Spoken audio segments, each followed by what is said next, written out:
Kung gusto niyo mag-waffle business, this is the right time for you kasi tuturuan ko kayo kung paano magkaroon ng napakagandang recipe na siksik ng waffle at napakagandang itsura dito. Yung hindi siya parang lupay-pay, hindi siya yung parang puro tubig na lang, pero itong ating ingredients na nalagay dito ay tamang-tama sa lahat ng nagawa ko talagang waffle. Katulad dito, ngayon ay trending na trending ito pang business, kaya stay tuned. Dito ay dry ingredients lang muna yung paghahalo-haluin natin. 3/4 cup na all-purpose flour. 1/4 cup powdered milk. 2 tablespoon cornstarch. 3 tablespoon sugar. Pinch of salt.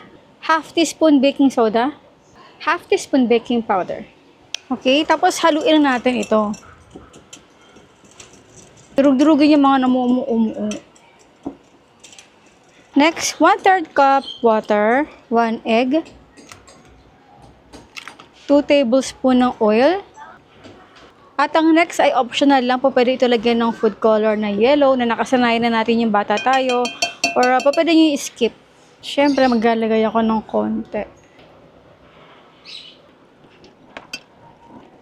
Konting red. Yan, yung gusto kong kulay.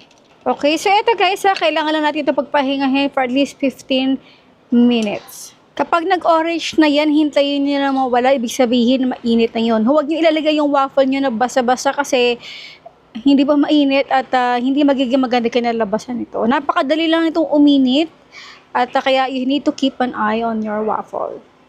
Spray lang tayo ng oil para iwas dikit.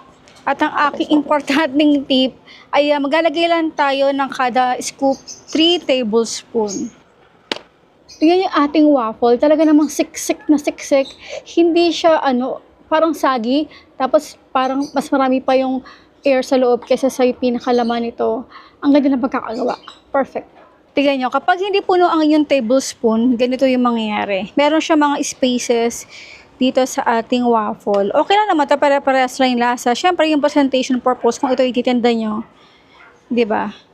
At ang isa kong tip, kailangan ay mainit na yung ating waffle maker. Ang isa pang kagustuhan ko dito, ang init nito ay up and down. So, hindi lang siya umiinit o naluluto sa pinakailalim, pati na rin dito. Ganyan. So, this is it. Sana magustuhan ninyo at kung gusto nyo ito i-business, please tag me. At sa mga toppings naman, nasa sa inyo na yan, pwede nyo kayo mag-toppings sa mga condensed milk, chocolate syrup, or a caramel. Pwede yung butter evaporated milk na nakasanayin natin pancake. Let me know kung ano pinaka-the best toppings. Bye!